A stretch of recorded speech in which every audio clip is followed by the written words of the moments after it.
Hello sa inyo mga Lodi, no? Ang topic natin ngayon is about sa solar system. Complete guide na to.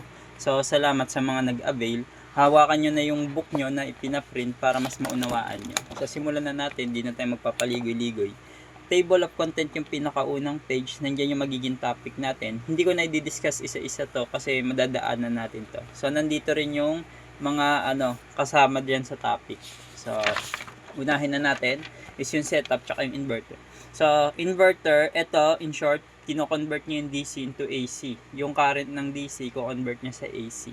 So, type of inverter waveform. So, ito yung meron tayong pure sine wave, modified, tsaka square. So, kadalasan sa mga aftermarket, ito yung sine wave, yung modified. So, hindi pa siya katulad ng AC. Hindi gaya dito sa pure sine wave. Ito ang dapat kong bilhin kasi same na siya ng kuryente ng bahay natin. So, sa mga smooth appliances, sa mga sensitive appliances, ito ang ginagamit, yung pure sine wave. Kasi pag ginamitan nyo ng itong modified, minsan maingay siya at saka nagkukurap-kurap. So, meron siyang ginagamit na device para malaman kung pure sine wave. Ito yung oscilloscope. Ito siya. Meron rin nabibili sa mga Shopee para siyang meter. So, ilalagay nyo lang yun sa positive, negative. Makikita nyo na. Sa positive, sa AC out. Makikita nyo na kung anong waveform siya. So, nakikita rin dito yung voltage saka frequency. So, ito rin may advance yung power analyzer. So, mas makikita yung mga power tsaka yung ibang details dito bukod pa sa waveform. So, sa note niya is, siyempre, nakalagay dyan is pure sine wave ang piliin nyo. Kasi yan yung talagang katulad na ng sa bahay natin. So, sa inverter setup type, meron tayong off-grid, on-grid, tsaka hybrid setup. So, ano nga ba yung off-grid inverter? Yan yung tinatawag ding stand-alone inverter. Ginagamit siya sa mga bundok, sa mga camping, tsaka sa mga kahit brownout. So, hindi naman porkit meron kang kuryente, hindi ka na pwedeng gumamit yan. So, all around na siya. Kumbaga, stand-alone siya. So, anong diagram niya? Meron siyang panel, may charge controller, may battery, may inverter. Ito may AC input, tsaka AC output. Okay, yung inverter niya. So, paano siya gumagana guys? Yung panel mag-harvest, pupunta sa charge controller, i-charge niya si battery. Si battery ang magpapagana kay inverter. Tapos, papagana kung anong kailangan ng load, ipoprovide ni battery. So, si battery ang pinaka-main nyo dito. So, kaya siya may AC input, ayan, gaya nito. So, meron rin tayong tinatawag, di-discuss ko na yung about sa hybrid kasi meron tayong tinatawag na hybrid off-grid. Pag sinabing hybrid off-grid, ito yung meron siyang connection din sa grid. Gaya nito, may charger siya. Pero karaniwan sa pure inverter na off-grid is walang AC in at AC out lang. Pag nakita ka yung AC input, charger na agad yan sa off-grid. Ibig sabihin, hybrid off-grid siya.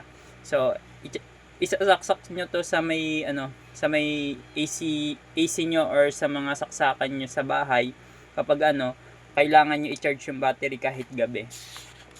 Okay? Next natin is si on-grid. Ito tinatawag rin siyang grid tie inverter sa solar system. So, ano bang meron sa kanya? Ito, kabaliktaran to ni off-grid, wala siyang battery at kailangan niya talaga ng kuryente ng Meralco sa utility grid. So, meron siyang solar panel, may inverter, may main. So, nakakonect si solar panels rekta sa inverter. Wala na siya, may charge controller pa rin to sa loob. Itong may MPPT pa rin sa loob yung inverter. So, kino-convert niya yung solar panel natin into AC form. So, pagka-convert niya, yung dadaan dito, so ito wala ulit AC out, AC in lang ang meron sa pure on-grid. So hybrid ulit yon.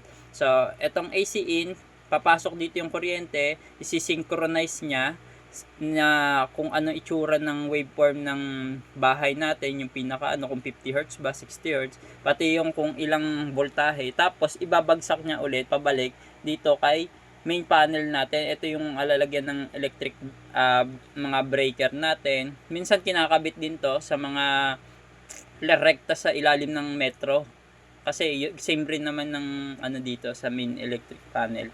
So etong utility grid natin, nagsusupply siya dito kay panel, dito sa breaker natin, sa main breaker. So ito nagsusupply din dito. So ang mangyayari dito, pag kailangan ng load, susuporta to si inverter. Okay? Susuporta to at saka susuporta rin si grid. Pare sila nagsusuportahan kung ilan ang kailangan nito. Kunyari, humarvest to ng 1,000, kailangan ng 1,000 nitong load. So, yung 1,000 na panel nyo na watts, siya ang magpo-provide dito. Tapos si utility grid, standby lang muna hanggat hindi pa kailangan. So, dalawang uri yung on-grid natin. Meron tayo, ito nga yung sinasabi ko sa inyo, yung may AC out kung tawagin. Pag may AC out, ito yung hybrid on-grid. So, dalawa yung hybrid natin sa on-grid. Meron tayong hybrid na merong backup mode. Pag sinabing backup mode, para siyang pwede mo nang gawin na na tawag dito. Sa hybrid ko na lang i-discuss yon yung about doon. Okay? Next na kasi natin is hybrid. So, bago natin i-next yan, so may caution dito guys, nakalagay dito is net metering. Need net metering. Bakit? Kasi pag sinabing net metering, ito yung i-apply nyo sa Meralco about dito sa solar nyo kasi nga nakakabit kayo sa grid. Kasi ang mangyayari niyan, dalawang mangyayari niyan. So, yung harvest nyo dito, pag wala kayong load, kunyari umalis kayo ng bahay, lahat ng ha-harvestin nyo is pupunta dito sa utility grid. Pag pumunta dito sa utility grid, ang magiging issue niyan is either lalaki yung kuryente nyo kasi dadagdag yan sa kuryente nyo, gawa ng iikot yung metro nyo, gawa na may kuryente pumapasok kahit wala naman to. At pangalawa, magkaka-issue kayo kay Meralco. Yun nga yung sa mga nangyayari sa mga, di ba yung gorilla, yung walang mga permit. So, hindi ka nagkaroon ng permit, wala kang net metering, tapos nagtayo ka ng Meralco. So, medyo sensitive si grid setup. So, may option naman. Ito si option A. Kung wala talaga kayong net metering pa, kasi ang net metering, kailangan may solar na kayo. So, on-grid, bago kayo magtayo ng on-grid, gusto ni Meralco is meron kayong permit. Yan nga yung pinag-aawayan ngayon. So, ano ko muna sa inyo si limiter. So, si limiter also called as zero export. Si zero export, ito yung dahilan kung ba't hindi na siya papasok sa grid in short. So, ganito ang setup niya. So, ito si inverter, meron siyang CT clamp kung tawagin, or limiter. May limiter siya sa ilalim na nakasulat, tapos ito nakakonect doon sa ilalim ng inverter.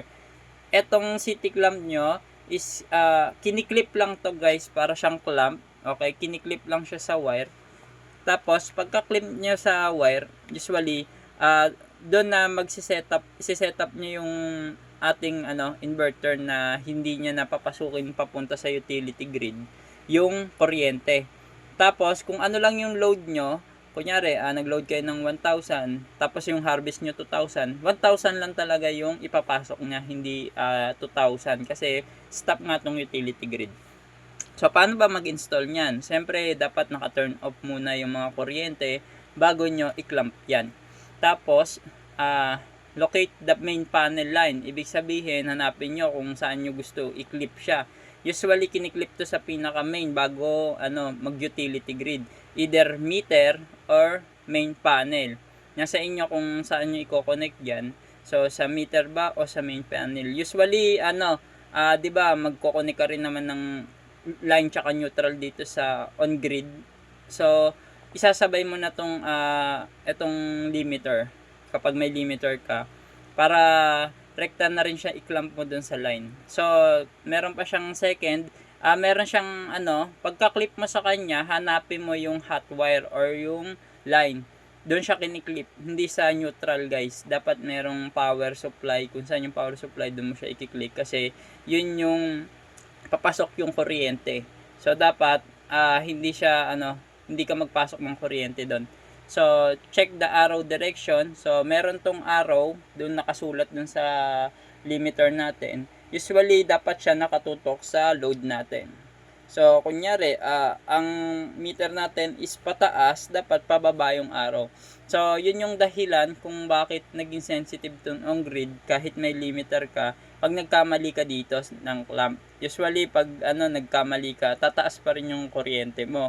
Kaya ang gagawin mo is babaliktarin mo yung clamp para ma-ensure mo na tama yung pagkaka-clamp. So paano ba nalalaman na na tama yung pagkaka-clamp mo?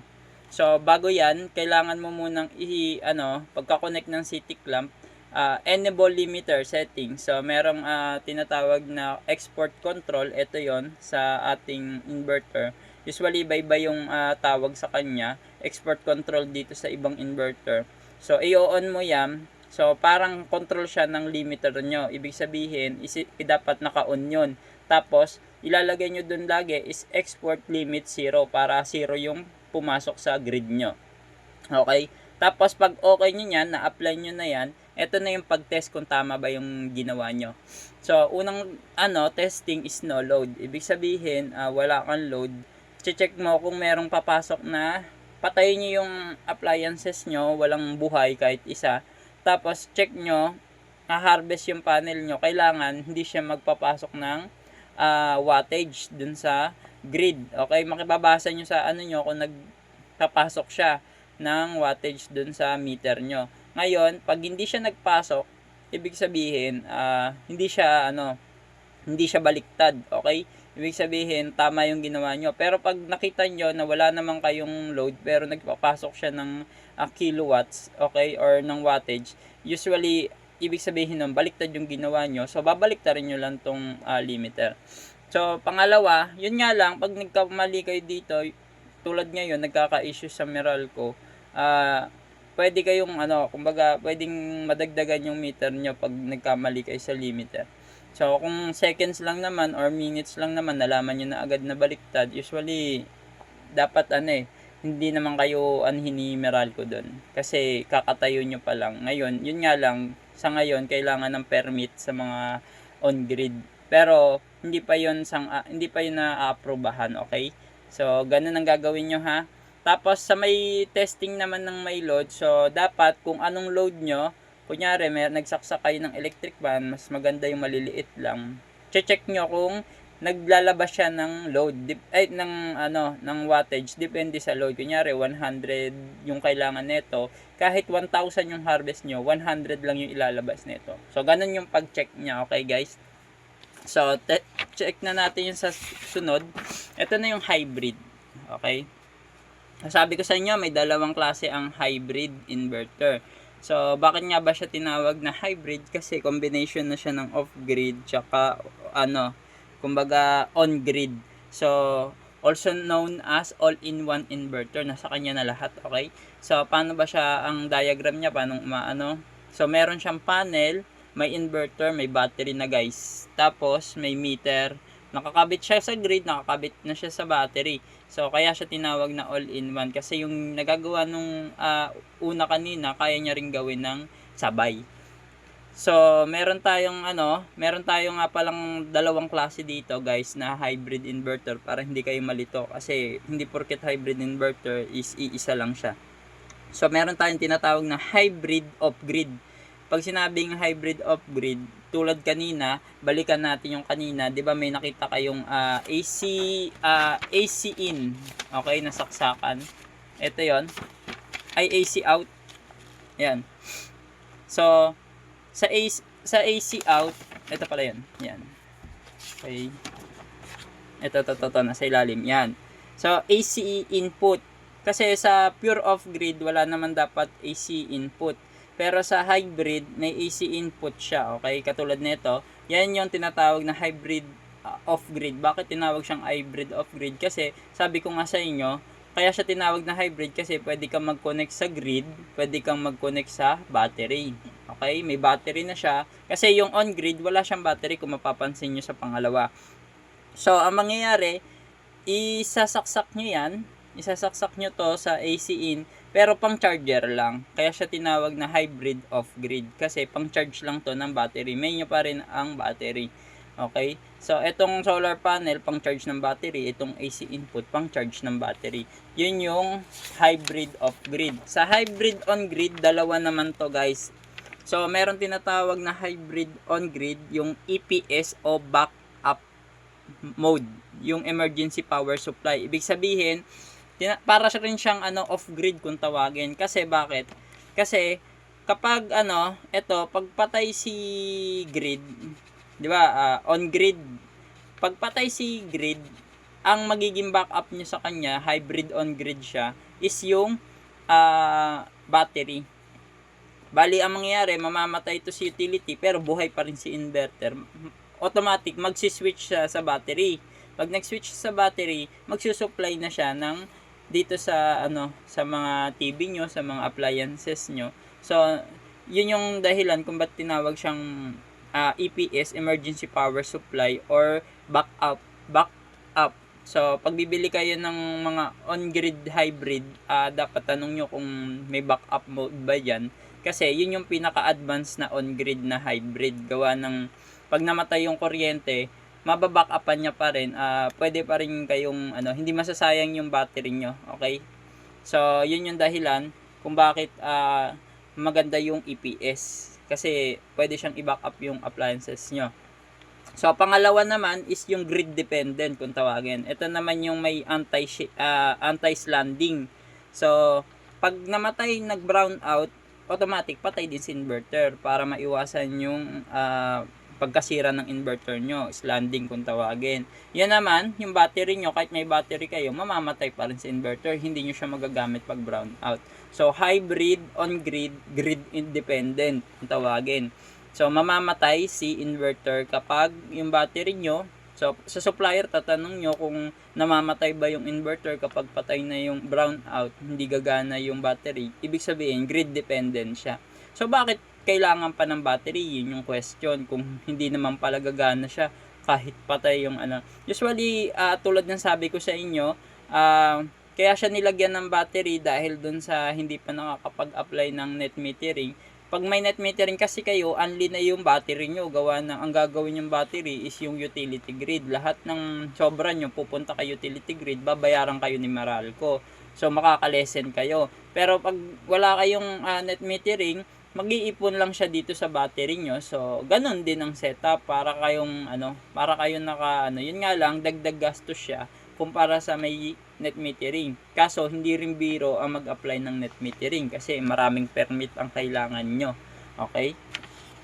Usually, around ng yung iba, gumagastos talaga ng mga 20,000, 30,000 para lang magka-net metering. So, ito yung diagram ng hybrid. Tuturo ko sa inyo yung mga sample na ginagawa niya. So, sa scenario 1, day 1, may inverter setting tayo, load grid, battery, grid cell. So, etong load grid, ibig sabihin lang yan, una niyang, ang sinetup ng may-ari dito is, una ang load. Ibig sabihin, pwede niyong pagbali-balik ta rin dyan kung anong gusto mong unahin na harvest. Kunyari, ang harvest ng panel mo, 1,000 watts. Kung saan mo siya papapuntahin, sa battery ba ang una niya? So, kahit may load, priority niya ang battery pag lobat. Pero dito, load grid ang inuna niya. So, ibig sabihin, uunahin niya ang load kaysa sa So, eto naman, pinakahuli is grid cell. Ibig sabihin, magbebenta na siya dito. So, sabi dito, limiter, wala. Syempre, kasi may net metering siya. Available yung net metering niya. So, no load. Ibig sabihin, kagaya na nasa picture, wala siyang load. So, merong harvest na 1,000 watts yung panel. Expected na natin na, kunwari, may harvest siyang 1,000. So, ang battery niya dito guys, kung makikita nyo, 50% lang ng 12 volts, 100 Pag tinimes nyo yan is 1,200 watts. Kaya ang kalahati nun, 600 watts hour lang, okay? So, ang battery nyo is ayan, katulad niya, kalahati. Sa ang result niyan guys, sa loob ng isang oras, yung 1,000 watts nyo is pupunta yung 600 kay battery. Okay? Ibig sabihin, yung 600 watts pupunta kay battery, yung 400 watts is pupunta. So, baliktad tong 600 tsaka 400. Dapat nandito yan. So, pupunta yung 400 na sobra. Ibig sabihin, sa 1,000, hatiin yan, uunahin niya si battery. Pagtapos niya na ma-charge, ma-full charge na, kay na siya, pupunta na siya kay utility grid. Kaya nakalagay dyan, after 2 hours, full na si battery. Basta wala kayong load ha. Tapos sunod na natin sa scenario 2, daytime ulit. So, bali, ito yung katirikan ng araw. Inverter setting, same pa rin, ganun pa rin, load pa rin. Tapos net metering pa rin. Okay? So, load niya, may load na siya, 1,000 watt hour. Si panel, 1,000 watt hour. Battery, 50%. Pero dahil priority niya ang load, so, usually, yung 1,000 na panel is na harvest, pupunta lang kay load. Yun yung result niya, okay? lahat ng harvest niya na 1,000 pupunta kay load. Tapos, scenario 3, daytime, inverter setting, load grid, battery grid, same pa rin. So, dito naman guys, net metering pa rin. Ang load niya naman lumaki. Yun lang yung pinagkaiba niya, naging 1,500. So, ang harvest niya is 1,000. Sa madaling salita, kulang pa siya ng 500. So, saan niya kukunin yon? Sa battery syempre. So, usually, pwede nyo rin iset up yung inverter na backup lang yung battery. Automatic, pag ganon, tatanggalin nyo si battery sa, sa harvest ng ang mangyayari, si grid na agad yung tutulong, hindi na si battery. Kung gagawin nyo lang backup si battery. Pero usually, ang ginagawa ng iba, dahil nga may battery siya, gusto nila, hindi pa rin sa grid kukuha, si battery ang magpo-provide ng 50%. So, yung 1,000 kay panel, yung 500 kay battery. So, matutugunan nila si load. Scenario 4, daytime pa rin. So, inverter setting. So, same pa rin. May net metering. Pero, 2,000 watts na si load. Ganun pa rin. Same pa rin si panel, si battery. At, ang result niyan, guys, pag ganyan, yung 1,000 pupunta dito, kulang pa rin ng 1,000. Yung 600 na, yung 500 dito sa battery, kasi hindi nga ito madidrain ng sobra. Yung 500, ililes niya rin dito. So, may kulang pang 500. Ang tutulong niya dyan, si grid. So, nagtutulungan silang tatlo. Uunahin si panel, si battery, tapos si grid. Okay? Nagtutulungan sila para matugunan yung kailangan ng load. So, buburin yan. Ayan, nandiyan yung result. Scenario 5, night time. Ito, gabi na. Wala nang, same pa rin ng scenario. Ganun pa rin yung setting. So, yung load natin is 200 watts arang kailangan. Pero, ang panel natin is 0 na kasi nga gabi na. Tapos yung battery natin is 1,200 watts R. Usually, 1K lang yung makukuha nyo sa battery dahil nga hindi pwede i-drain. So, automatic yan nagsha-shutdown sa inverter natin dahil may tinatawag tayong low voltage shutdown, okay? Kapag yung 200 watts na lang yung laman ng battery, nagsha-shutdown siya. So, full na yung battery dito. After 1 hour, si battery na yung, sabi ko nga sa inyo, si battery na yung magpo-provide. So, ito naman yung tinatawag na hindi siya yung grid dependent gaya ng sabi ko sa inyo kasi pag grid dependent, 'di ba? Ay hindi, kahit grid dependent pala, basta may kuryente, magba-backup si battery kasi nga nakasaksak siya sa grid. So, after 1 hour si battery magi-give ng 1 kilowatt, okay? Ngayon, yung kulang na 1 kilowatt, si grid ang magpo-provide para lahat ng kailangan ni load na 2,000. Si load ang huwag kayo malilito, si load ibig sabihin niyan yung mga appliances nyo, mga rep, okay, mga TV. So 2,000 watts ang load nyo. Usually nagtulungan yung battery. So after ng 2 hours lobat na si battery, lahat na kay grid. Okay? Lahat ng ilo-load nyo kay grid na. So scenario 6, blackout, ibig sabihin brown out. So sabi dito, magba-back up si battery. Ibig sabihin niyan, ang ginamit dito, so wala kasing nakalagay dito, explain ko na lang, si hybrid grid tie na may backup. Okay? Ngayon, pwede rin si hybrid off grid. Ibig sabihin lang yan guys, pag hybrid off grid, so hindi niya nagagawa yung yung gaya ng sa hybrid off grid kasi 'di ba pan-charge lang. Yung iba ditong binanggit ko. So dito karaniwan dito si hybrid EPS tsaka hybrid off grid. So kahit blackout, magba-backup pa rin sila. So wag kayo malilito, yung grid dependent hindi nagba-backup yon basta pag brown out. Siya lang naman ang bukod tangi, si hybrid grid dependent. So may anti-slanding siya. Makikita niyo 'yan sa manual ng pag may nakita kayong sa protection niya anti-slanding, ibig sabihin nun automatic namamatay siya pag brown out or walang kuryente. Scenario 7, daytime without electricity. Without load. So sa daytime wala daw siyang load. Tapos dito naman net metering EXO, baliktad na to limiter na ang meron siya dito. So ibig sabihin, wala siyang net metering. So, dapat walang papasok. Okay? Dahil walang load, lahat ng harvest mo is 0. Ibig sabihin yan, kahit 2,000 ang harvest mo, naka-standby lang siya. So, medyo sayang yung dito sa limiter. Okay? pag wala kayong battery, tapos may limiter kayo, after the battery is full, ayan, kunyari may battery nga kayo, pero pag full na yon, okay, ito nga yung sinasabi ko sa inyo, ginagawa nilang backup lang yung battery sa grid dependent or sa kahit ano.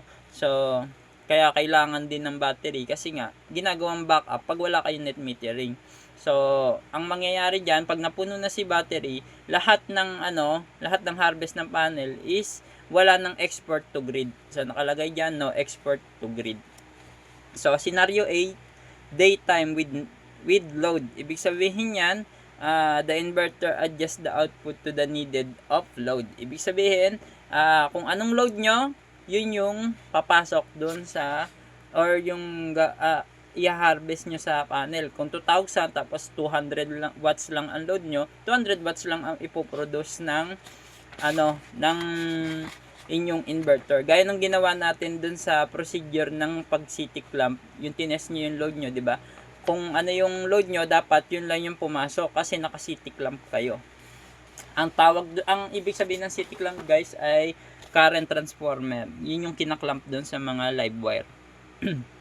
So, part of inverter, meron siyang DC input. So, DC input, ito yung lagayan ng string ng battery tsaka panel. Dito pumapasok sa inverter, okay? Input nga. So, IC, ito yung utak ng ating inverter. Usually, siya yung nag-uutos at nagmamanage, nagmo-monitor, okay? Kumbaga, pangkalahatan siya na utak ng inverter natin. Oscillator, siya naman yung kumbaga, kung ilang hertz at saka high frequency yung kailangan ng kumbaga siya yung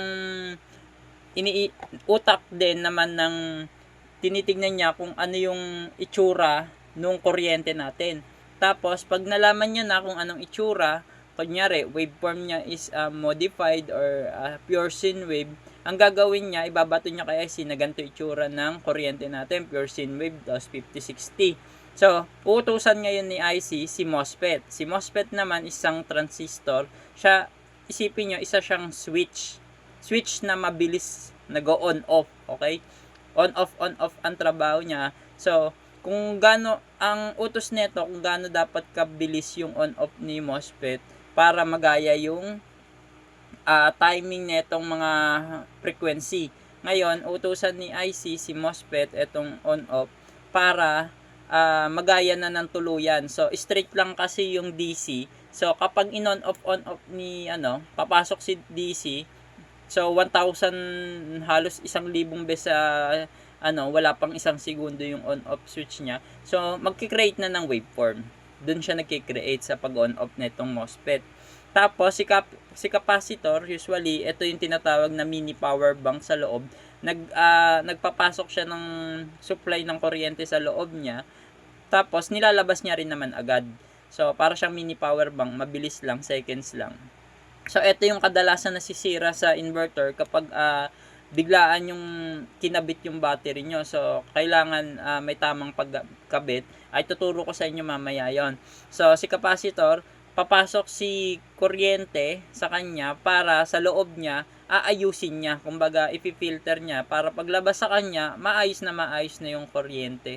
Parang yung naghagis ka ng tubig sa may butas na tabo, okay? Kunyari naglagay ka ng tubig, pag walang tabo, usually kung gaano kakalat yung hagis mo, ganun din. Pero pag may butas yung tabo, okay? Ilagyan mo yung ng tubig yung tabo na may butas, yung umaagos doon, 'di ba? Naka-filter na. Kahit anong tapon mo ng tubig, yung natatapon doon sa pinakabutas ng tabo niya is maayos na maayos, okay? So, protection circuit, ito na yung mga overload protection, short circuit, sa mga fuse, mga pang overheating, yan. Meron mga thermal fuse, ganyan. So, protection siya sa loob. So, output, AC section. Ibig sabihin, kung merong input, yung papasok, meron na siyang palabas. So, usually, ito, meron ng mga, kumbaga, may MOSFET pa itong isa. MOSFET din yung AC out section niya, ginagawa naman kasi may diode to itong MOSFET. So, hindi makaka-feedback yung kuryente. Lahat ng labas lang, hindi siya makakapasok pa loob sa inverter ulit. So, ganun tumatakbo siya. So, transformer, meron siyang transformer. So, ito naman, itong apat, ay itong apat, usually, sila yung gumagamit sa waveform. Pero, yung pag-convert ng 12 volts to 20 volts is ito si transformer yung may kagagawan. So, may ikot siya ng wire dun sa transformer. Tapos, habang pumupunta dun, yung kuryente, nagkakaroon ng magnetic field para palakas ng palakas yung kuryente, nagiging 220 volts. So, eto meron tayong shape ng inverter. So, toroidal, donut, ito yung pinakamaganda kasi tahimik lang siya. Then, konti lang yung power loss niya. Kumbaga siya na yung high end, yung toroidal. So, very low lang yung vibration niya. So, tahimik nga pag nag-ano siya. Tapos, dahil low power siya, so mas malakas siya pagdating sa mga yung shape pa lang tayo guys, hindi material sa malakas siyang gamitin. Okay? So, meron rin tayong EI core, yung pinakapangit niya. So, ito naman maingay to. So, kapag ginamit nyo to, maririnig nyo yan sa inverter, maingay. Kasi nga, marami rin siyang power loss. Okay? Mas marami siyang power loss. So, ito yung pinakamura, yung EI core. So, nandiyan yan, nakalagay yung disadvantage at advantage. So, C-core naman, ito naman is medyo okay na kaysa EI core. So, letter C siya, ayan, pinagsama. Tapos, nandito yung nakapulupot na wire sa kanya. Usually, mas better siyang mag-flux kaysa dito sa EI core, yan. Ibig sabihin niya, yung kuryente dadaloy sa kanya, dito, sa wire. So, mas mas maganda siyang magdaloy. Kumbaga, hindi gaya nitong maingay. Ito konti lang. Pero ang weakness naman nito guys is hindi siya common. Usually bihira niyo makita sa inverter. May gumagamit pero bibihira. So dalawa lang kasi minsan ang ginagamit, tatlo lang kasi minsan Etong donut, etong EI, tsaka etong EE core. Etong EE core mas advantage to kaysa sa EI din, tsaka dito sa dalawa. So, maganda to kasi halos pero, syempre, mas maganda pa rin tong toroidal kaysa dito sa EE core. So, more efficient siya, ayan, upgrade of EI. So, smoother flux, ibig sabihin yan, parang halos katulad na rin ng toroidal pero hindi ganun ka smooth yung pagkaano niya. Ibig sabihin, maganda na tong shape na to. So, sabi dito, shape matter. Yes, okay. Ang shape is matter kasi nga nakakaapekto siya sa magnetic flux, sa efficient, tsaka sa heat and size. Pero yung performance, number 1 pa rin guys is yung material. So ano bang meron sa materials natin? Meron tayong ferrite, tsaka meron tayong silicone steel. Unahin natin si ferrite. So, pag tinanong nyo ako, tatanungin nyo ako kung ano mas maganda sa dalawa, wala po. Okay? Parehas lang naman sila. May advantage at disadvantage. So, si ferrite ay ginagamit sa high frequency. Sa mga modern, ferrite yung modern inverter, yung mga high-end, ferrite yung ginagamit. Kasi, usually, eto kasi, kaya niya mag-handle ng load. Pero, hindi sakto. Kumbaga, hindi yung malakas na load na motor talaga. Tapos, more on, kumbaga more on focus siya sa mga appliances na sensitive kasi high frequency to.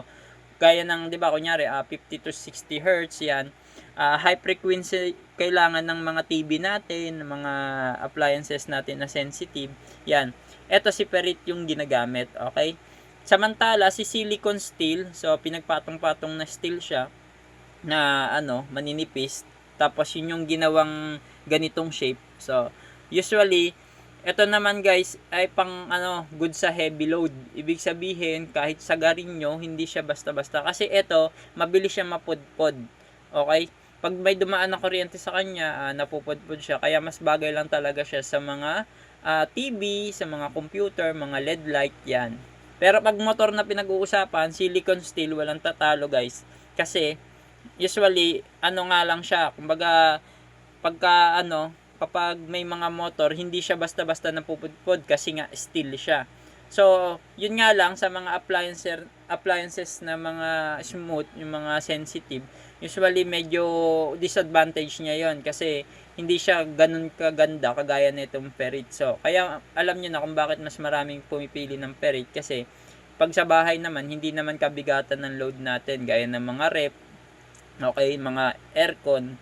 So, hindi naman ganun kabigat yun. Pero na lang yung mga barena, yan. Ito kayang-kaya ni silicone steel yan.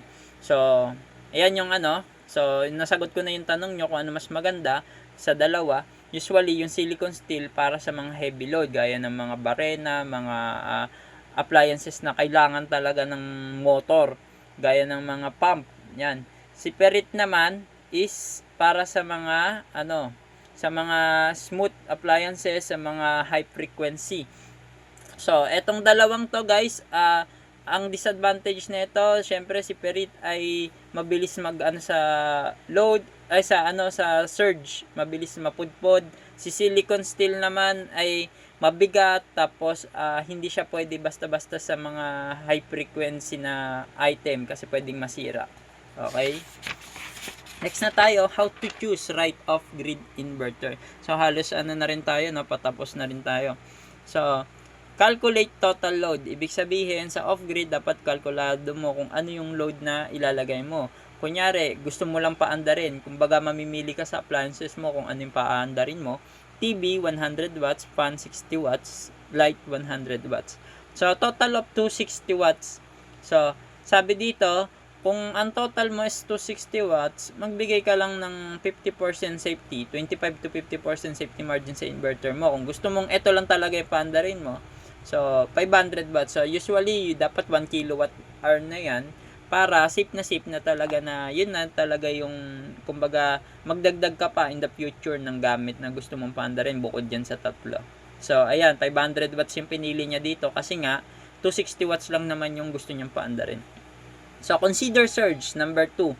So, ito yung tinatawag na ref, aircon, yung may mga motor, tulad ng sabi ko, yung wattage niya, kunyari, sample, dito kasi walang ref. Kunyari, ang ano niya, ang 100 watts ang ref niya, may times to guys. Seconds lang to, hanggat hindi umihinto yung motor niya, magta-times yung ano niya. So, nakalagay dito, times 3 to times 5 sa ref. Ibig sabihin, kung times 5 yan, tapos tulad nito, 150 watts, umaabot siya ng 900 watts, okay? So, usually, yun nga yung sabi ko sa inyo, kung magsasaksak kayo ng rep, dapat 1 kilowatt hour na yung inyong bilhin. Pero, bawal yung pagsabay-sabayin na may nakasaksak na electric fan bago nyo isaksak yung rep. Kasi, pwedeng, bago isaksak yung rep, hindi na 900 watts yung pinaka-capacity ng inverter nyo, nabawasan na. Sa aircon naman, 4 to 6 times ang mas malakas siya. So, kung 100 times 6, 600 watts. Kung 150, so, umabot na siya ng 1,000 plus. Ganun ang pag-compute ng surge, okay? So, iisipin nyo lagi kung magsasaksak ba ako ng mga rep, magsasaksak ba ako ng ano. So, dapat compute nyo yung inyong total load bago kayo mag-desisyon kung anong wattage ng inverter. So, tulad nito sa refrigerator, ayan, nakalagay dito, aircon 3 to 7 times, nandito na siya. So, match battery voltage. So, dapat mag-match siya kung 12 kilowatts, 12 volts, 24 volts, or 48 volts ang inyong gagawin. So, usually, ito yung guide natin, guys.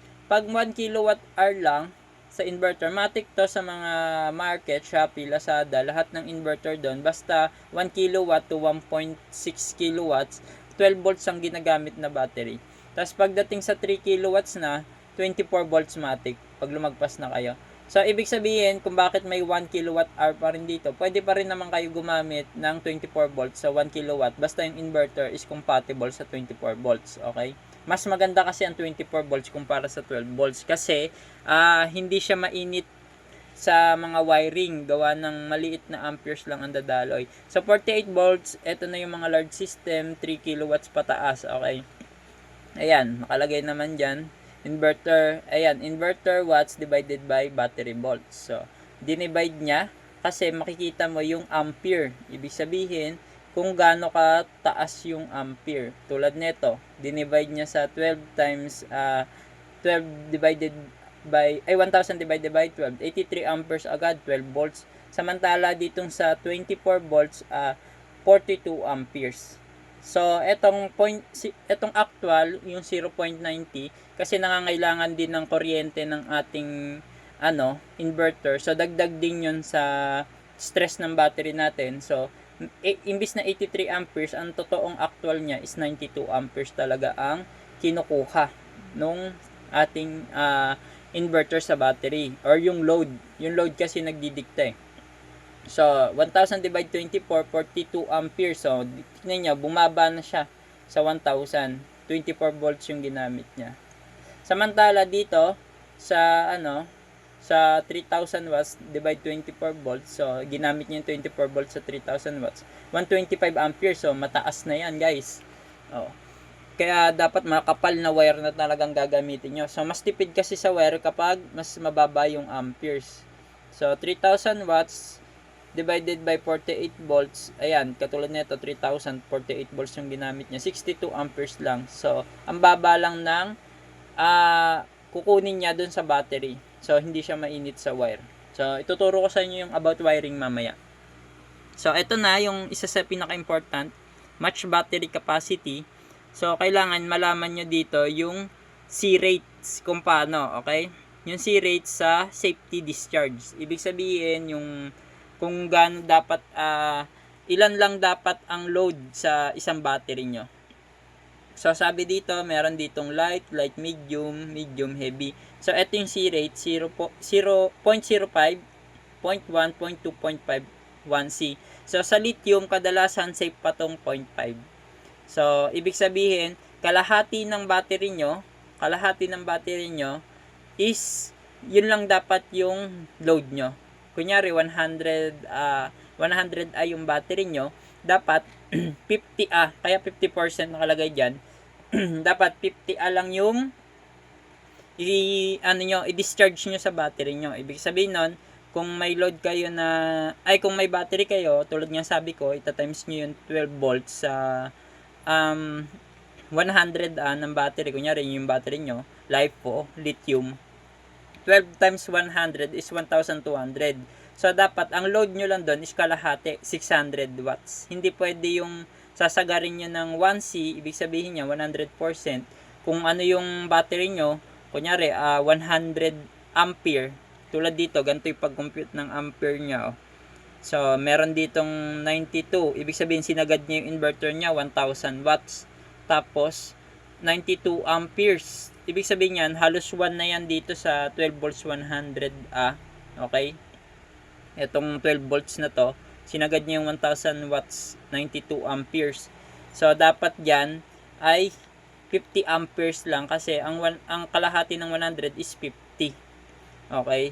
So, ganito lang yan guys huwag kayo malilito kasi usually papaikutin nyo lang yung yung amperes, voltage, tsaka wattage. Pag tinimes nyo yung voltage sa ampere, makakuha kayo ng wattage. Pag dinivide nyo naman yung wattage tsaka yung voltage, makukuha nyo yung ampere. Okay? Ganun lang siya. So, pag dinivide nyo naman yung wattage tsaka ampere, makukuha nyo yung voltage. Ganun yung yung scenario. So, ito times at tsaka division lang siya. Okay? So, para makuha nyo naman yung amperes nito, yung 0.5C, so, automatic, pag 100 ay yung battery nyo, 100 amperes yon, sagad yon. So, pag dinivide nyo siya sa 2, kasi nga 0.5 times 0.5, ang formula kasi nyan, guys, ganito. So, ito munang LED, iyan muna natin tong LED. So, sa LED, malayo yung, yung C-rate niya, ayan, 0.2 ang safe sa kanya. Ibig sabihin, ganyan lang dapat. 0.3 medyo medyo heavy na agad sa lead acid. So, ibig sabihin, kung meron kayong 100 sa lead acid, ang pwede nyo lang i-load sa kanya is 30%. Hindi nyo pwedeng loadan nyo ng kalahati ng amperes niya. So, usually 30 or 30 times nyo siya. Kunyari 12 volts 100 na lead. 30 lang yung pwede nyong yung pwede nyong i-consume or i-times nyo yun para makuha nyo yung wattage is 30 times 12 para makuha nyo yung power.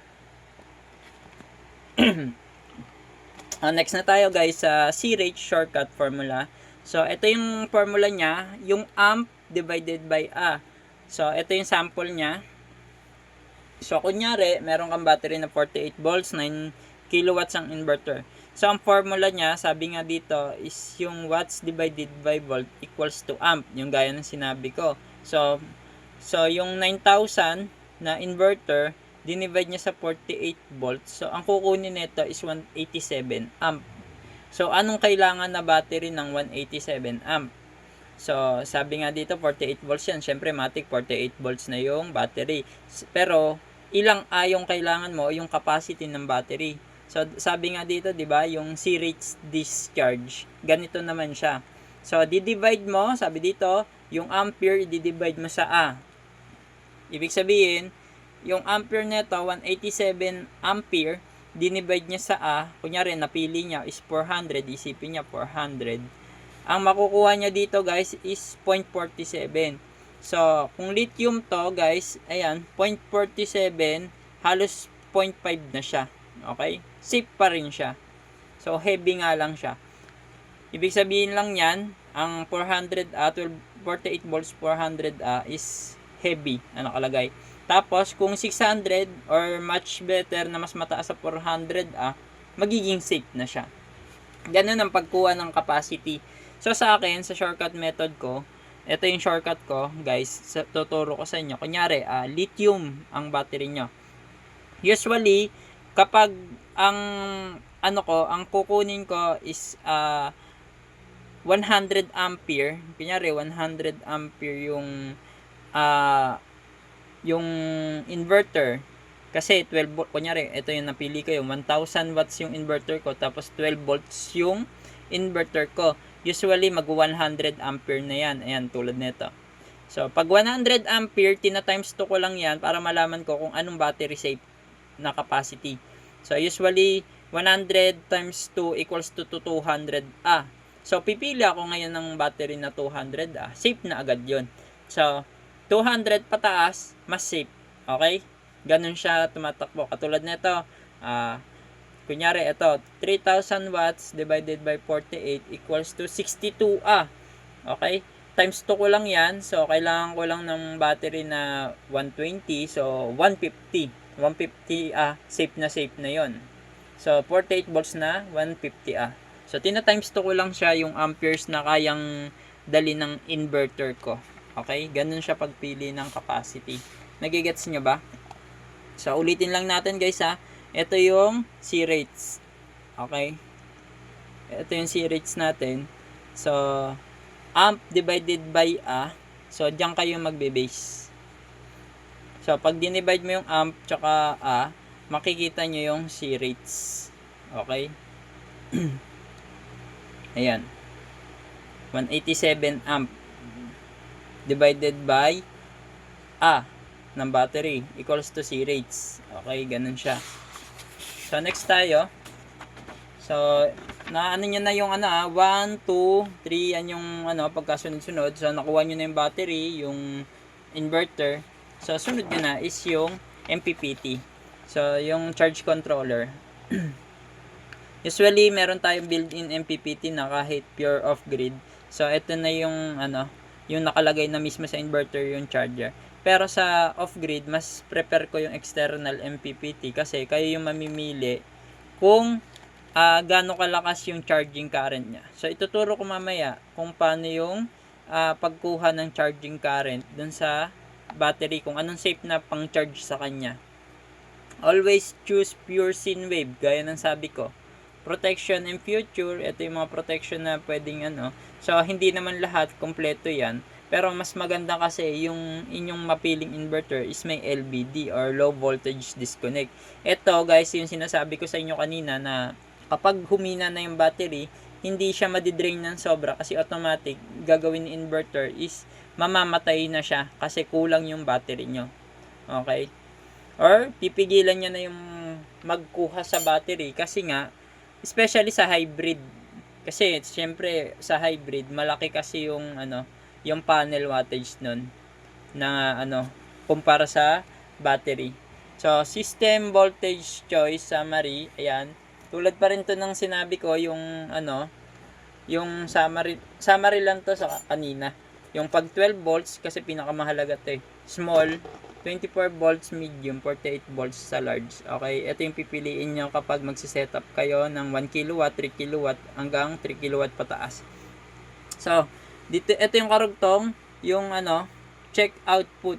Pag anong pala yung number nun, 5, 6. So, check output specification. So, dapat ang output niya, syempre, to 20 volts katulad ng kuryente, 60 Hz. Okay? Yan yung output niya. So, efficiency rating, mas mataas, mas matipid.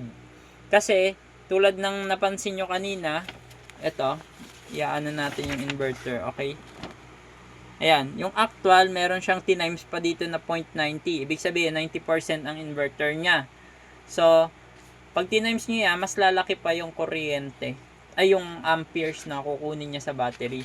Kaya dapat, etong efficient rating nyo is mas mataas. So, usually, ang pinaka-highest na, kasi hindi naman pwedeng walang kunin na kuryente yung inverter niya, is 98%. Ibig sabihin, 2% lang ng power yung kinukuha niya sa battery. So, cooling ventilation. So, cooling ventilation, ayan yung proper ventilation is important. Do not block airflow. So, dapat, tignan nyo, baka naman walang fan yung inyong inverter. Usually, pag ganon, mag-iinit yung inverter nyo. Monitoring display, ito, optional na lang kung may wifi monitoring. Kadalasan na kasi yan sa mga nilalagay sa inverter. Pero pag mga murang inverter lang, wala pang wifi. LCD display lang. Bonus na lang yung wifi. So, ayun na yung off-grid.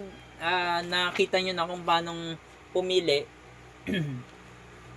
How to choose the right on-grid inverter. So, iyan ko nga lang pala, isabay ko na nga rin dito. Kasi yun sa MPPT, na pag-usapan natin kung paano pumili ng tamang MPPT. So, same lang rin dito sa discharge. Etong discharge, palitan nyo lang ng charge yan. So, dapat, ang ang pag-charge nyo is safe sa lithium ang 0.5. Ibig sabihin, 50% hindi biglaan. Kung ang battery nyo is 400A, ayan, tulad nito, 400A, usually, ang niyan is 400 amperes, okay? Ang safe sa kanya is kalahati, 200 amperes. Dapat ang pag-charge nyo dyan is 200. Hindi kayo lalagpas doon para safe. So, 0.5 kasi, is sa lithium is safe pa yan. So, heavy nakalagay dyan, ibig sabihin yan yung pinakasagad. Sa LED naman, ito ang pinakasagad na pag-charge is yung 0.3. 0.3 is kumbaga medyo heavy na talaga to. So, kadalasan dyan, 0.2 lang yung pag-charge, kaya matagal. Ibig sabihin yan, kung 400A, tapos kalahati is 0.5, 200 amperes ang kailangan yung MPPT. Mas mababa, mas safe. Ganun siya tumatakbo sa charging. Parang lang rin yan, parang discharge lang rin yan. Na kapag mas mababa yung dinischarge nyo, mas hindi stress sa battery. Okay? Ganun siya. So, kung mas fast charging nyo, mas stress sa battery. Okay? Tinuro ko lang yon, pero dadaanan din natin mamaya yon. So, how to choose the right on-grid. Ito na, sa on-grid na tayo. So, turo ko muna sa inyo yung formula ng pagkuha ng kilowatt per day. So, sa bill ng Meralco nyo, may nakalagay doon ng monthly kilowatt. Teka lang.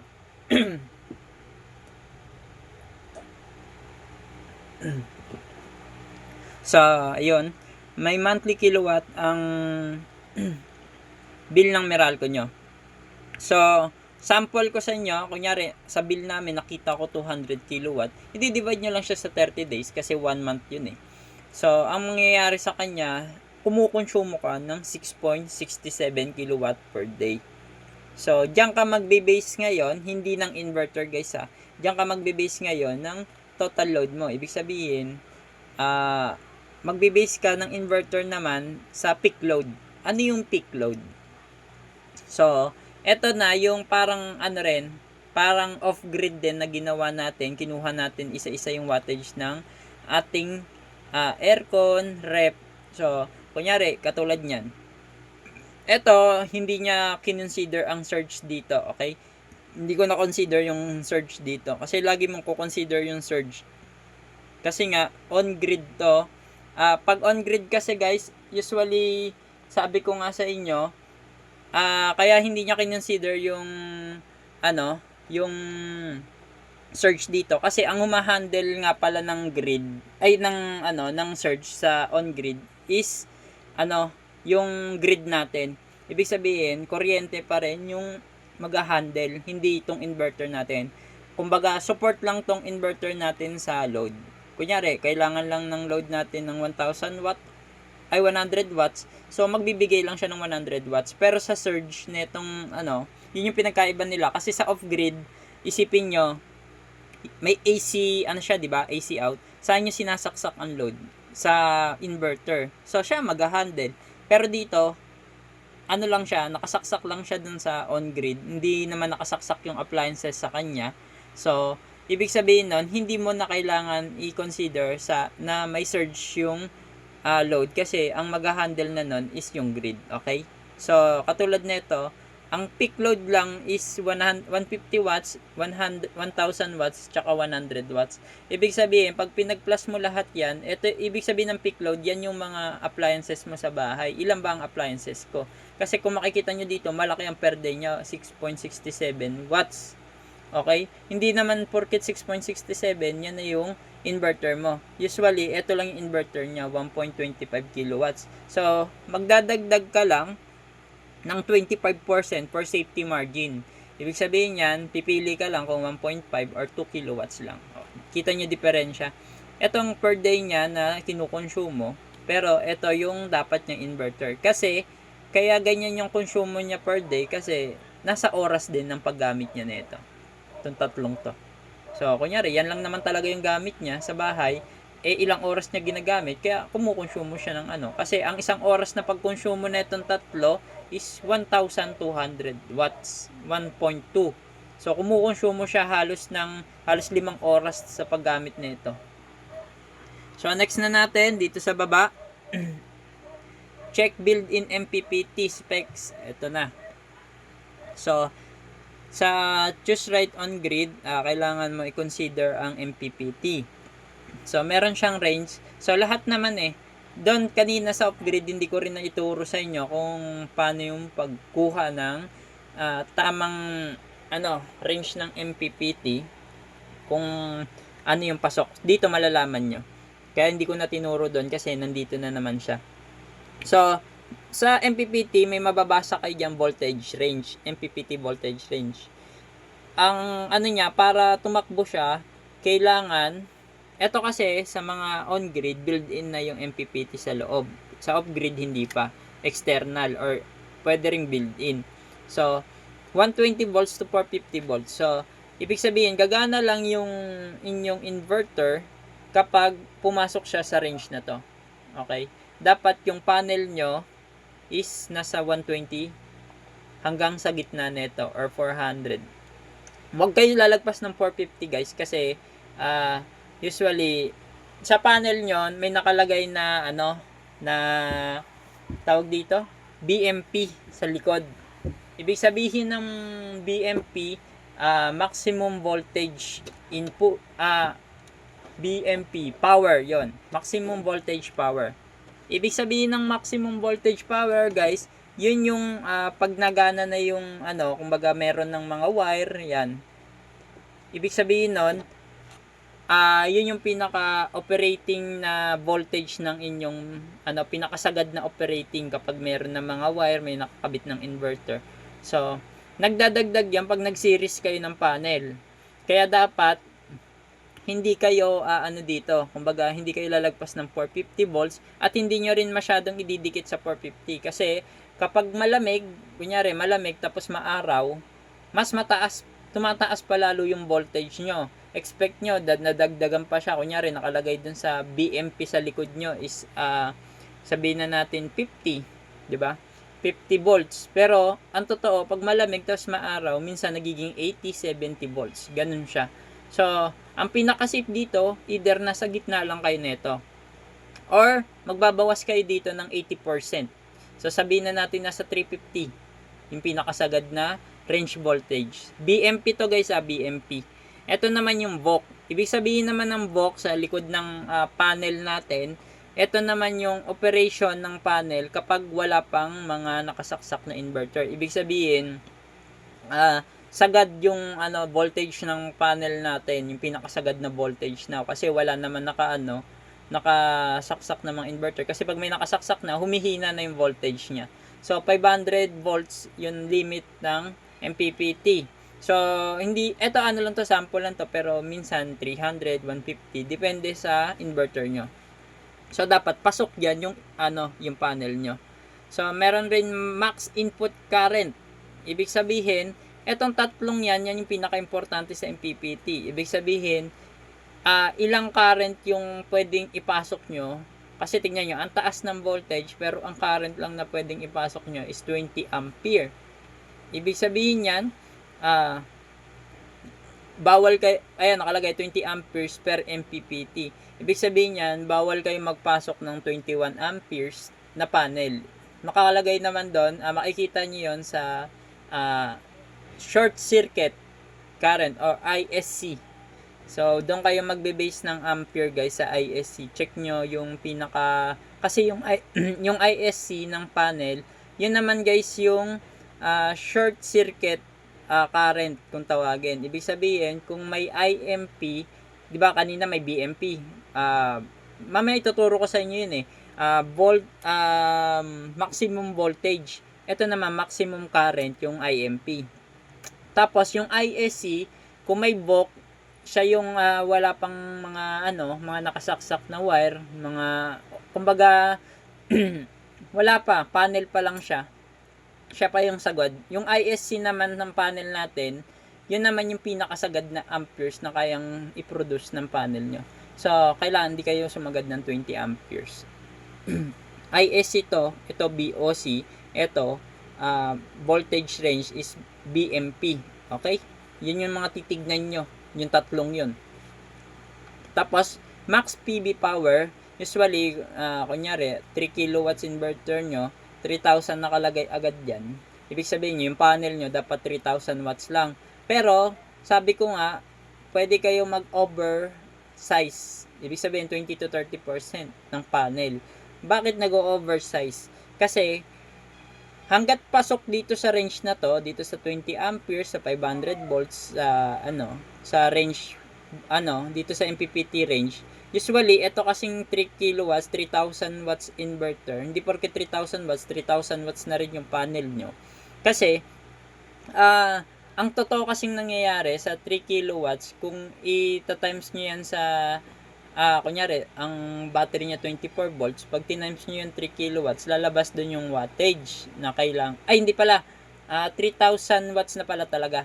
So, yung 3,000 watts, pwede nyo pang i-over, kasi nga, basta pasok dito sa VOC tsaka range. Kasi, ito, tinatawag lang tong nominal. Ibig sabihin, pangalan lang siya ng inverter, 3 kilowatts yung kaya niya. Pero pwede kayo magsagad ng 20 to 30%. 3,600 watts na panel to 3,900 watts na panel.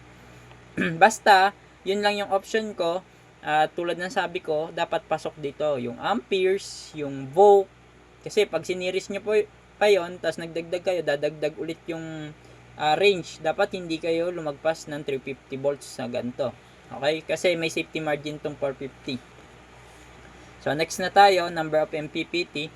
Merong 1, 2, 3, or sagad pa. So, hindi lang isa ang MPPT ng isang inverter. So, meron dalawa.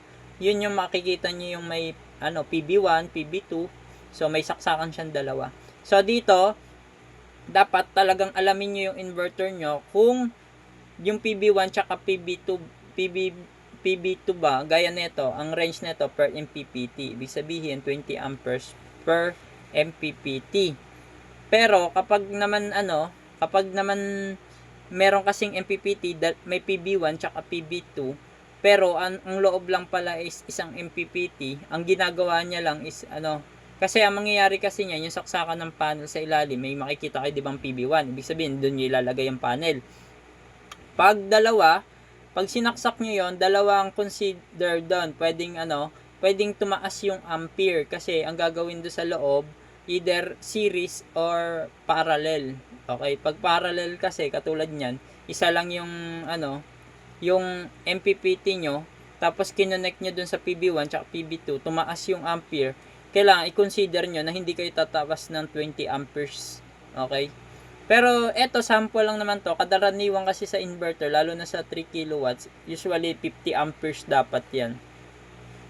So, dapat ganun ang pagkuha ng MPPT. So, may PB1, dapat yung PB1 na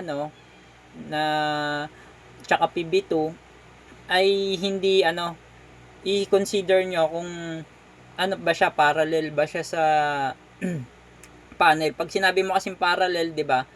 Umaangat yung ampere ng panel. Pag naman sinabi mong series sa panel, naman siya, kumbaga dumadagdag yung voltage.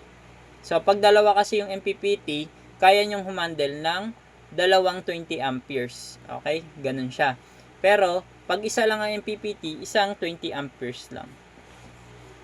So, eto naman, decide if you need zero export rules. Yun yung sabi ko sa inyong limiter. So, mag-decide kayo kung kailangan nyo ba yun or meron na kayong net metering. So, kalpiniwan, ginagamit yan pag wala kayong net metering. So, dito na tayo guys sa how to choose the right hybrid inverter. So, ito yung start by answering how many watts you load, do you have battery, what type, are you connected to the grid. So, number 2 na tayo. Same pa rin ang scenario guys. Eto guys, ang dito, dahil nga maraming type ang hybrid, merong hybrid off-grid, hybrid on-grid na merong backup or wala. So, gaya ng tinuro kanina. So, dito, inulit niya lang ulit kung paanong total kilowatts bill. Ibig sabihin, yung electric bill nyo, okay, per day. So, dito, nakakuha siya ng 2.2 kilowatts per day. So, tandaan nyo, sa surge naman, dito sa hybrid, kung hybrid off-grid, ibig sabihin, si inverter ang nagkukuha ng surge. Okay? Ibig sabihin nun, dahil nga pwede mo siyang gawing off-grid, consider mo na si inverter mo ang kukuha ng surge. So, dapat tina-times mo, isipin mo, kaya ba ng appliances mo kaya ba ng inverter mo yung appliances mo na may motor. Kaya ng rep, yan. Tapos, si on-grid naman, hybrid on-grid na may backup mode. Yung backup, ibig sabihin, pag namatay yung ilaw, nag-brown out, baback up yung battery. Ibig sabihin nun, syempre, si inverter pa rin ang mag-handle ng surge. So, consider surge pa rin. Pero si hybrid na pure on-grid talaga or grid tie, yung may slanding, mamamatay siya kapag brown out. So, yun, grid na ang doon. Ang bahala sa surge. So, hindi mo na kailangan. So, dito, sabi dito is kinuha niya yung peak load niya. Kagaya niyan, ito na ulit yung peak load. So, hindi niya pa rin ni-recommend yung surge dito. Ibig sabihin niya, ang ginamit niyang hybrid dito, hindi kasi nakalagay. So, ang ginamit na hybrid dito is yung grid tie. Hindi siya yung off-grid. At saka wala rin siyang backup. Kasi hindi niya kinonsider yung surge. Kasi kung sa aircon, may surge yan. So, hindi ka dapat 2 kilowatts. Sabi ko nga sa inyo, times 7 pa yan. Kung 1,000 watts yung aircon mo, times 7 mo, so malaki-laki yun. 7,000 watts yun. Dapat 7 kilowatts hour na. Okay? Pero dito, on-grid lang yung niya. So, kita mo, dito naman baliktad. Kung hybrid off-grid to or hybrid na na may backup mode na on-grid, isipin mo, 2 kilowatt hour ang per day niya, pero dapat ang inverter niya na is 7 kilowatt hour. Kasi, ang magkukonsider ng surge, dahil nga meron siyang aircon, dapat, ma-handle niya yung aircon. Okay? Ma-handle ng inverter mo. Sa ganitong senaryo, kung ito ay off-grid, guys, hindi kaya ng inverter, or on-grid na may backup, pag nag-brown out, Kasi yung may backup mode guys, tandaan nyo, sa una, isipin mo, para siyang may ATS sa loob, kusa siyang lumilipat sa battery kapag nag-brown out. So, pag hindi brown out, kaya niya yung surge. Ibig sabihin, yung 2 kWh na to, ang mag-handle ng surge, basta hindi brown out, si grid. Pero, pag nag-brown out, automatic magsiswitch siya sa battery, hindi niya na kaya yung mga aircon. Ganun siya guys. Okay?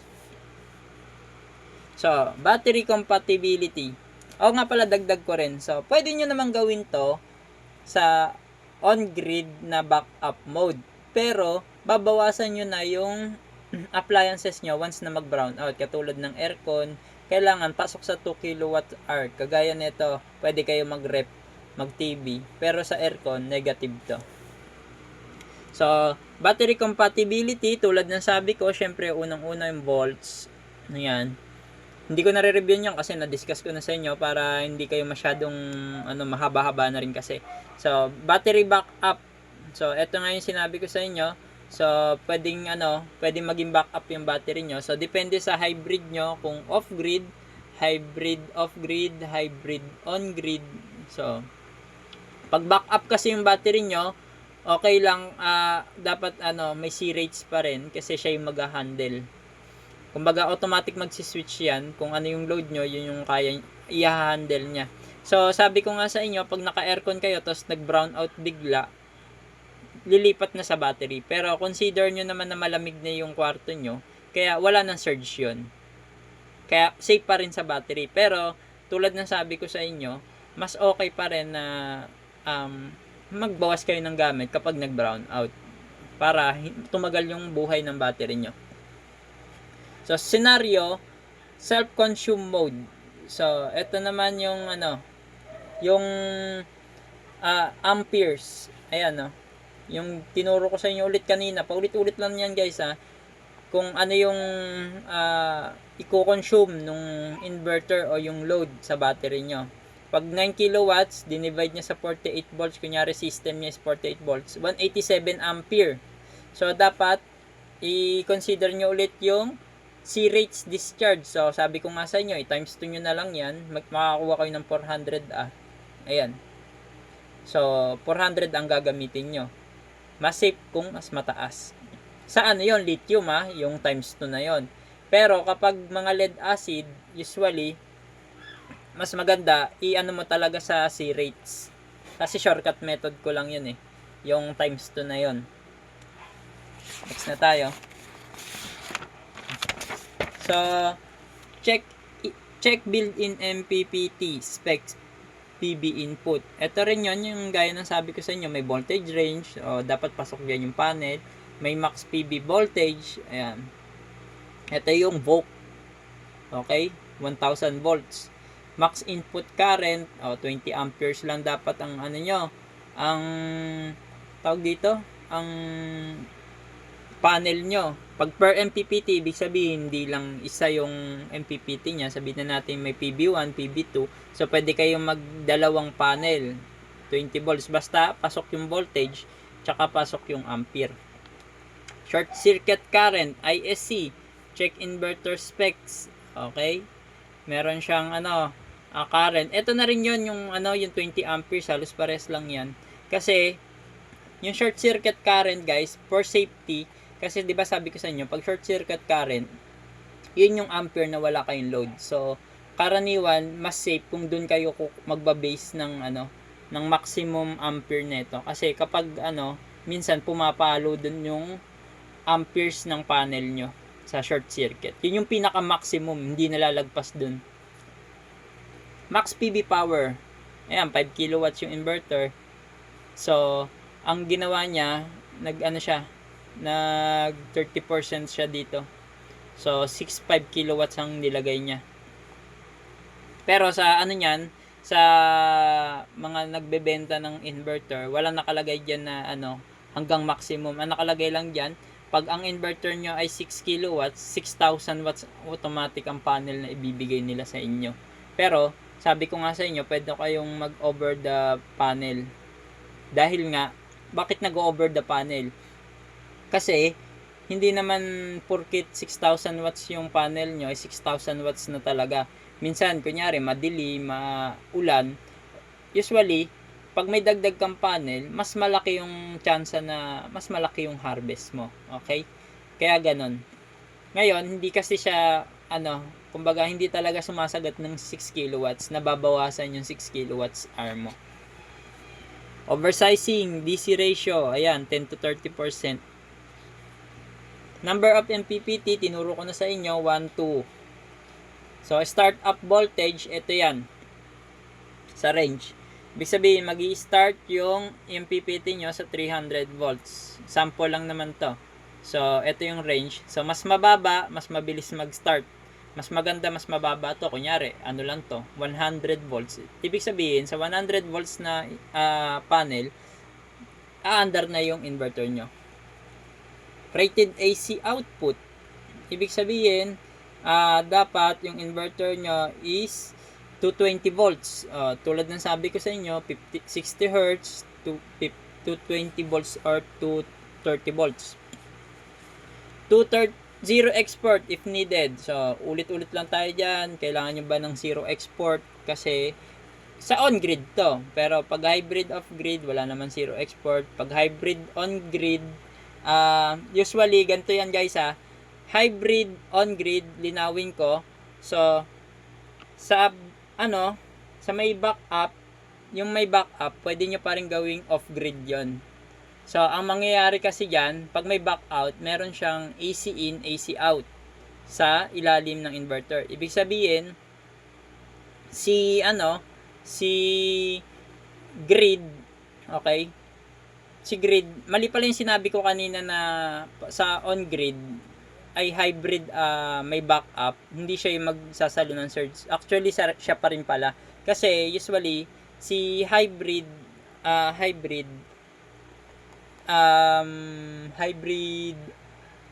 on-grid na may backup, siya, kumbaga, may AC in siya, doon papasok yung grid. Tapos, sa AC out, lalabas. Ibig sabihin nun, backup lang si grid. Ang main talaga niya is yung panel, okay? Yung inverter talaga yung magpo-produce ng kuryente. Kumbaga, rekta sa kanya yung load. Hindi gaya dun sa walang backup, AC in lang. Yung load, usually nakakonect lang sa inverter. Pero depende pa rin sa pagkagawa ng inverter nyo kasi meron kasi yung mga high-tech ngayon na inverter na ginawa nila automatic na hindi siya ang sasalo ng surge. Usually lang siya, AC in, yung AC in niya nagsisynchronize pa rin papuntang grid. Tapos yung yung inyong inverter naman is pag nag-brown out, siya na yung magpapagana ng kuryente. So, ganon. Kasi meron kasing inverter na yung may backup mode na may AC out kung tawagin. Ibig sabihin, pag may ganong AC out guys, yung grid nyo, pupunta sa inverter nyo, lalabas dun sa sa grid, sa out. Ibig sabihin, iisa lang yung labasan ng kuryente. Hindi siya yung pagkakabit niya sa AC in ng hybrid inverter nyo na may backup. Kunyari, nagkabit kayo ng AC in, ini-expect nyo na yun. Kumbaga, lalabas na yung kuryente dun sa AC in. Hindi. Sa AC out siya lalabas. Okay? Huwag kayong malilito dun kasi nasa function niya ng inverter nyo. Lalo na pag may AC out, AC in. Kadalasan kasi sa AC out lumalabas yung kuryente. Ibig sabihin yan, yung load nyo, rekta na sa inverter pag may AC out. Tapos, yung AC in, pasukan lang yon ng parang katulad ng sinabi ko sa inyo na sa off-grid, merong charging siya, hybrid off-grid, may charging siya papuntang grid. So, support lang yung grid. Samantala, itong may backup, support lang rin yung grid. Pero yung hybrid na na independent or dependent, usually si inverter ang support kay grid. Okay? Ganun siya. So, huwag kayong masyado malilito doon. Tapos, efficient. Sabi ko nga sa inyo, mas mataas, mas tipid. Ito, MPPT max charging currency rates. Okay, battery. So, ito yung charging current, yung tinutukoy ko sa inyo. Same na same rin yung yung C rates niya. Yung 0.5 pa rin ang pinaka safe na pang-charge sa battery. Ayan, long life. So, ganun pa rin ang niyan, ang formula niyan. So, yung A, times mo sa yung kanina, 'di ba, C rates din 'yon sa sa current. So, pwede nyo rin i-times yung sa napili nyo, kunyari 200 times 0.5, ang safe sa kanya 100 amp. Okay? Kasi yung ginawa natin kanina, kung mapapansin nyo, balikan natin.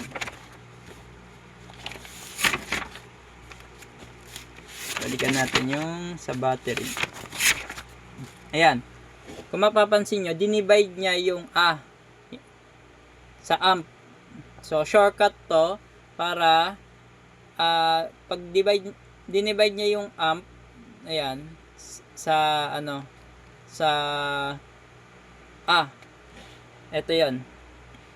So, ito yung ampere. Kinuha niya muna yung ampere ng niya, ng inverter niya. Tapos, dinivide niya sa A. Nakuha niya yung C rate. So, pwede nyo rin i-times yung C rate dun sa A. Kunyari, 400 times, times 0.5. Ang lalabas dyan, guys, etong ampere na to. Ibig sabihin, papasok siya dito. Dito naman, ginawa niya, times, di ba? Bali, times niya, ibig sabihin, ang safe sa battery niya is times 5.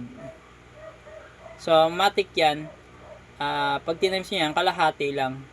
So, sabi dito, di-divide to nyo naman. Kung kanina, ang shortcut method natin, i-times to sa ampere ng battery, dito, i-divide to nyo. So, ang safe kasi na charging sa battery is 2 hours. Okay? 2 hours yung bago siya ma-full. Hindi pwedeng 1 hour lang full na agad. So, yun yung tinatawag na 1C sa lithium.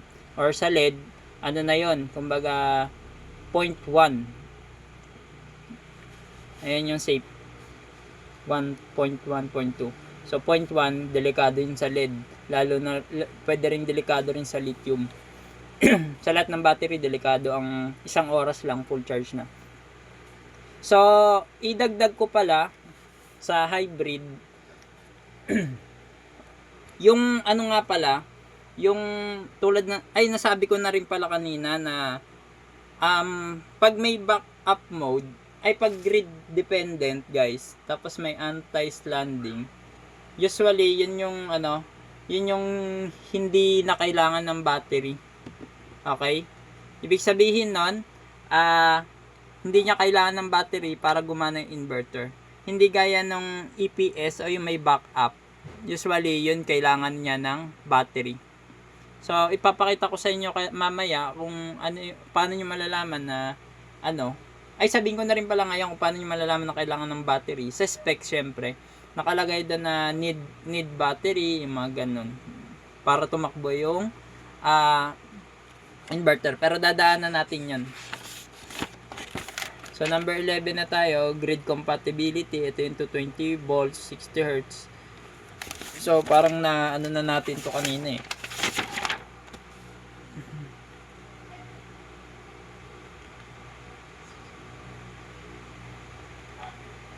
Ayun, ito palang rated AC output, usually minatch niya lang yung yung output niya, ibig sabihin yung kaya ng inverter nyo. Kumbaga, kunyari 1000 watts yung inverter nyo, dapat ang load nyo is mas mababa dun. Ito naman yung compatibility to 20 volts, 60 Hz. Operating mode naman, ito yung merong grid tie, backup mode. So, ito nga yung sabi ko sa inyo, pag grid tie, yun yung tinatawag na hybrid grid tie. Ibig sabihin, wala siyang backup mode. Pag sinabi namang backup mode, ibig sabihin, pwede siyang mag-backup ng battery. Pero, yung sa pinaka-high-end na inverter ngayon, usually, yung mga grid tie nila, pwede ring backupan ng battery. Kumbaga, pwede ring mag-backup ng battery yung grid line nila. Kahit siya sa grid. Kumbaga, pag namatay, yun yung nila, na kunyari namatay yung kuryente, nag-brown out, kahit naka-grid tie sila, mamamatay lang saglit yung inverter tapos magba-back out. Pero mga high-end na yon. Off-grid mode, ayan. Stand-alone system without grid. So, operating mode to So, sa mga hybrid, merong off-grid, tsaka backup mode, tsaka grid tie. Ito yon yung tatlong sinabi ko sa inyo na hybrid. Pipili kayo na dyan kung anong gusto nyo. So, usually, sa ngayon, sa prepare ko, off-grid. Ewan ko lang sa inyo. So, cooling installation. So, alam nyo na yan, fan. Protection future. So, LBD ulit, HBD. So, LBD, magdi-disconnect siya kapag low voltage yung, yung battery. Sa HBD naman, high voltage disconnect. Ibig sabihin, pag sumobra, ito protection naman to sa PB. Ibig sabihin, pag sumobra yung voltage nyo, may protection siya, hindi siya basta-basta masisira, mamamatay lang siya pag sumobra yung voltage. Monitor, ito yung Wi-Fi or LCD, gaya ng sabi ko. So, optional na lang yung Wi-Fi. So, off-grid correct order of purchasing. So, ito yung pagbili. Okay, pagbili ng item. So, syempre, dapat alam mo yung load mo. Ito, sa off-grid mo na tayo. Dapat alam mo yung load mo. So, pag nalaman mo na yung load mo, ang una mong bibilin si inverter. Sumunod si battery. Kasi si inverter magmamatch kay load. Si battery magmamatch kay inverter. Sunod si solar panel magmamatch kay battery. Ganun lang tumatakbo ang off-grid. Tapos si MPPT magmamatch kay battery rin, tsaka kay solar panel. Kaya huli si MPPT kinukuha kasi dapat match sa dito sa pag-charge ng solar panel tsaka sa battery. Okay? Sa on-grid naman, usually ganito rin, load analysis, ibig sabihin yan, yung katulad ng sinabi ko kung paano makukuha yung peak load. Pag nakuha nyo na yung peak load, kukuha na kayo ng grid tie inverter. Tapos, kukuha na kayo ng solar panel na babagay dito kay grid tie inverter. So, hindi ko na discuss kanina na ang panel para kay kasi di-discuss din natin mamaya pag nasa panel na tayo. Na ang panel ni grid tie. Nga pala, bale mag-expect kayo sa MPPT. Okay? Sa MPPT ni grid inverter, kailangan nakapareho si solar panel. Tapos, net metering permit meter number 4 na asikasuhin nyo. Usually, sa ngayon, ang nangyayari kasi ngayon, permit muna bago ka magtayo ng grid tie. Sumunod, pag nagtayo ka na, sunod na si net metering dyan. Sunod na si hybrid. Ito na yung sinasabi ko kanina. Okay, load ulit. Tulad ng kanina, peak load. Pag nakuha nyo na yung peak load, hybrid inverter na susunod. Okay, pag nakuha nyo na yung hybrid inverter, kung ilang kilowatts yung kailangan nyo, ito yung sinasabi ko sa inyo na si solar panel ay hindi lang magbe-base kay battery. Okay, hindi porket si battery is mababa lang, doon ka na magbe-base ng solar panel. Pang off-grid lang yon. Bale, magbe-base ka kung ilang kilowatts yung kaya ng inverter mo, hindi ng battery mo, okay? Pwedeng mas maliit yung battery mo, tapos agad yung kasi si inverter ang magbe-base dun sa pag-charge kay battery. Kasi hybrid to. Kunyari, 50, pag lang to, pag hybrid, hybrid hindi off-grid. Bali, hybrid on-grid. Sa hybrid on-grid kasi, tulad dito sa on-grid, nakita nyo dito, na si solar panel is nag-maximize siya dito kay grid tie. Ibig sabihin, kung anong expect niya ito ni grid, kunyari 3 kilowatts, ang panel nyo, meron lang, sabihin natin 3,300 kilowatt. Okay? Tapos, sabihin na natin, itong battery niya is 1,200, pero yung inverter niya is 3 kilowatt. So, si panel dapat 3 kilowatt kay inverter. Inverter ang susundin dito pag grid, okay? Hybrid grid, on grid. Tapos, pag hybrid off grid, si battery pa rin ang susundin ng solar panel. So, huwag kayong malilito doon, guys. Ulitin natin, pag hybrid off grid, si solar panel ang susundin niya is si battery. Ibig sabihin, kung ano yung safety charge niya, yun lang yung gagawin yung solar panel. Pero pag hybrid on-grid, wala kang pakialam kay battery sa solar panel. Usually, si solar panel ay magmamatch dapat kay hybrid inverter. Okay? Yun yung pinagkaiba ng dalawa. So, alam ko tapos na tayo. Okay? Tapos na yung stage 1. Mabot din tayo ng 1 hour 30 minutes. So, stage 2 na tayo sa next na video.